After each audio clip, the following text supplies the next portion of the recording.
senantiasa sehat. Senang sekali saya Wafik Asisa kembali menyapa Anda dalam program Membicara, Makassar Bicara.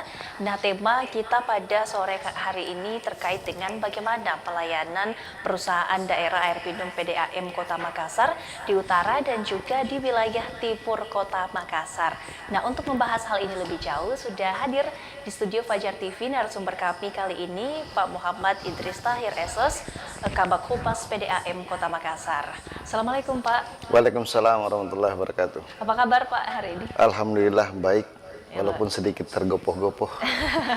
Luar biasa ya Pak ya. Sebelumnya terima kasih banyak Pak sudah meluangkan waktunya untuk kami berbincang bersama kami di studio Fajar TV hari ini. Nah, kita ingin mengajak nih Pak pemirsa dan pendengar untuk mengenal lebih jauh tentang pelayanan dari PDAM Kota Makassar. Tapi sebelum itu bisa dijelaskan nih Pak terkait dengan tema kita hari ini terkait dengan persiapan pelayanan khususnya untuk wilayah Kota Makassar di utara dan timur. Itu seperti apa Pak? Iya baik, pertama saya ucapkan terima kasih tentunya kepada Fajar TV yang selalu menjadi jembatan informasi bagi kami di Perumda Air Minum Kota Makassar dengan pelanggan kami pada khususnya dan dengan masyarakat Kota Makassar pada umumnya. Sedikit kami gambarkan bahwa memang di beberapa waktu suplai air memang di daerah timur dan utara kota memang menjadi momok yang setiap saat selalu menjadi isu yang sangat sentral untuk dibicarakan. Di mana memang utara kota yang notabene merupakan ujung dari pelayanan kita di seputar kawasan Makassar dan timur kota ini juga menjadi ujung pelayanan kita. Sementara instalasi kita yang mensuplai untuk dua daerah ini memang sangat jauh dari ujung-ujung pipa pelayanan kita. Sehingga memang normalisasi tekanan dan suplai air ke wilayah tersebut memang masih susah untuk dilayani secara penuh. Terlebih lagi sekarang ini di daerah timur kota, 1 bulanan terakhir, suplai kita terganggu dengan banyaknya pipa-pipa induk kita yang bocor akibat adanya perbaikan drainase yang dilaksanakan oleh salah satu dinas. Tetapi bentuk sinergitas kita dengan instansi ini, setiap ada kebocoran pipa yang terjadi akibat galian yang ditimbulkan, petugas kami dengan sigap memang melakukan perbaikan. Tetapi dampaknya kepada masyarakat kita yang ada di titik-titik terjauh, itu juga merasakan volume air yang mereka terima sangat berkurang dibandingkan dengan sebelumnya. Terlebih di daerah khusus untuk utara kota, di daerah Tallo, Buloa dan sekitarnya, itu juga merupakan ujung pelayanan kita dari instalasi 2 Panaikan, sehingga memang di waktu-waktu tertentu tekanan air di daerah itu memang drop di waktu-waktu pemakaian puncak, seperti itu. Iya, jadi bisa dibilang untuk bagian timur Kota Makassar permasalahannya cukup kompleks begitu ya Pak ya. Iya. Nah, kemudian pembenahan yang akan dilakukan oleh PDAM Kota Makassar untuk menghadapi permasalahan-permasalahan tadi mulai dari instalasi yang jauh, kemudian pipa yang bocor seperti tadi, seperti apa Pak? Iya, kalau di utara kota sih insya Allah untuk beberapa hari ke depan, kemarin kita sudah launching untuk reoperation booster kita yang ada di Jalan Gatot Subroto. Kemarin siang kita sudah mulai menyalakan pompa kita yang di Gatot Subroto yang rencananya memang untuk mengaliri daerah utara kota sampai kepada daerah Sultan Abdullah, Makam Raja-Raja Tallo. Tetapi dalam proses tahap pertama ini, walaupun memang sudah diadakan distribusi air, suplai air ke daerah itu, memang tidak langsung seluruh pelanggan merasakan dampaknya.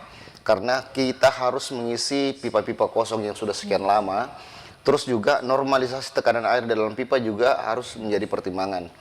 Sementara beberapa pipa-pipa kita yang terkoneksi dengan pipa existing yang lainnya juga memang perlu ada reevaluasi. Karena kenapa? Di beberapa pipa-pipa kita masih terkoneksi dengan sangat baik sehingga kemungkinan air yang dari booster Gatot Subroto itu juga mengalir ke tempat lain. Tetapi petugas-petugas kami yang ada di lapangan ini sementara melakukan pengecekan di titik-titik mana air itu tersendat. Juga di titik-titik mana air itu terbagi. Ya, untuk saat ini kita upayakan sebelum Ramadan mudah-mudahan beberapa daerah di wilayah Talok dan Buloa itu sudah bisa mendapatkan air seperti sedia kala yang dulu. Dan kalau misalnya ini bisa dipertahankan kuantitasnya dan kontinuitas daerah tersebut, maka tidak menutup kemungkinan malah kita bisa menambah pelanggan lagi. Kalau misalnya airnya sudah cukup, bahkan bisa lebih dari kebutuhan pelanggan yang ada sekarang. Nah, untuk di persoalan timur kota sendiri, memang kita sementara juga ini menunggu waktu-waktu kemarau, yang notabene setiap kemarau pasti kita kekurangan debit air baku di instalasi kita, oleh karena pasokan air dari bendungan yang merupakan sumber air utama untuk masyarakat timur kota juga pasti mengalami defisit. Sehingga ya kita harus mencari jalan yang paling bagus sebenarnya, yaitu dengan memasang pompa kembali di sekitar nipa-nipa itu untuk membantu kekurangan pasokan air baku dari bendungan Bilik-Bilik yang kita ambil dari Sungai Moncongloe seperti tahun-tahun sebelumnya. Iya, karena tidak lama lagi juga musim kemarau ya Pak ya. Nah, Iya. terkait dengan pemasangan pompa di nipa-nipa tadi, kapan yang akan direalisasikan Pak? Kalau pemasangannya memang itu nanti masuk musim kemarau. Kalau sekarang ini kan masih ada hujan, debit air dari bendungan Leko Pancik itu masih cukup memenuhi untuk kita produksi saat ini. Sehingga memang petugas kami setiap saat memantau itu. Perakiraan cuaca juga dari BMKG juga kita pantau. Kalau misalnya itu sudah waktunya kita memasang pompa sebelum musim kemarau tiba, pasti petugas kami akan memasang pompa di sana. Seperti itu. Iya, baik Pak. Kemudian Pak, tidak lama lagi juga kita akan Ramadan ya Pak, beberapa hari lagi. Iya. Nah, biasanya saat Ramadan itu penggunaan air bisa dibilang bersamaan. Nah, untuk Iya. antisipasi pemenuhan debit air di Kota Makassar ini bagaimana Pak nanti? Ya, insya Allah lah, seperti tahun-tahun sebelumnya juga pemakaian air di bulan Ramadan sebenarnya hampir sama volumenya. Yang berbeda itu yang di rumah-rumah ibadah seperti yang di masjid ya, karena mungkin pada awal-awal Ramadan itu jemaah akan membludak untuk melaksanakan ibadah mulai dari sholat subuh, zuhur, asar, maghrib, dan isya bahkan tarawih. Itu pasti membutuhkan air yang lebih banyak dari hari-hari sebelumnya. Tetapi kalau di rumah tangga saya kira hampir sama, karena aktivitas subuh hari misalnya dia memasak apa segala macam aktivitas mempersiapkan sahur, terus setelah itu dia berhenti menggunakan air bersih. Nanti pada saat orang mau berbuka puasa, baru aktivitas itu mulai kembali. Setelah itu mungkin setelah dia melaksanakan salat isya atau salat tarawih, baru dia membersihkan untuk alat-alat dapur ya yang ada di rumah. Jadi sebenarnya pemakaiannya hampir sama dengan hari-hari biasa. Hari biasa itu kan subuh hari tidak ada aktivitas seperti itu, tetapi dia mulai pada waktu pagi hari dan siang hari. Setelah itu sore hari untuk makan malam. Setelah itu mau istirahat baru dia membersihkan dapur. Sebenarnya sama volume pemakaiannya kalau rumah tangga. Walaupun memang kecenderungan dari pelanggan-pelanggan kita, terkadang pemakaian air yang bersamaan tersebut tidak disikapi lebih awal. Contoh misalnya, pada waktu pemakaian air sedikit, dia tidak mencoba menampung air sebelumnya supaya bisa terpakai sebagai antisipasi jangan sampai tiba-tiba volume air ngedrop karena pemakaian yang bersamaan.